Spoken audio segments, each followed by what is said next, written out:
நிறைய கீழே விழுந்துருக்கு. என்னால் முடிஞ்ச வரைக்கும் நான் எடுத்துகிட்ருக்கேன். எல்லாமே நல்லா தான் இருக்குது. அதாவது மேலேருந்து கீழே விழுந்து அப்படியே தெரிச்சு போயிருக்குது. மற்றபடி இல்லாத பாருங்க, இவ்வளோ எடுத்துருக்கேன். இவ்வளோ சேர்ந்துருக்கு இது வரைக்கும். இன்னும் நிறைய இருக்குது. நாளைக்கு இல்லை சண்டே வந்து நான் என்ன பண்ணலான்னு இருக்கேன், மரத்து மேலே ஏறி அது கீழே நல்லா கொஞ்சம் இடம்லாம் போட்டு அப்படியே உலுக்கி விடலான்னு பார்க்குறேன்.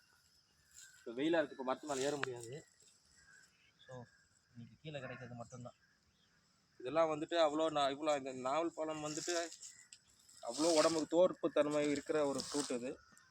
இது வந்துட்டு ஹார்ட்டுக்கு ரொம்ப ரொம்ப நல்லது. ப்ளஸ் வந்துட்டு சுகருக்கு ரொம்ப நல்லது இந்த பழம். ரொம்ப எல்லாருமே சாப்பிட்லாம்.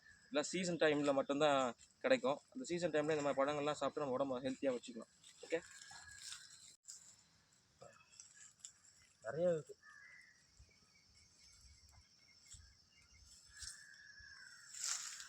கால் வைக்கிற இடத்துலலாம் பழம் தான் இருக்குது.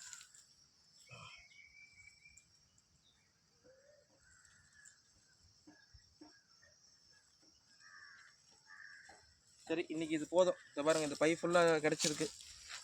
இந்த பாருங்க, இந்த பை ஃபுல்லாக நம்மளுக்கு நாவல் கிடச்சிருக்கு. இந்த நாள் நல்லபடியாக போச்சு.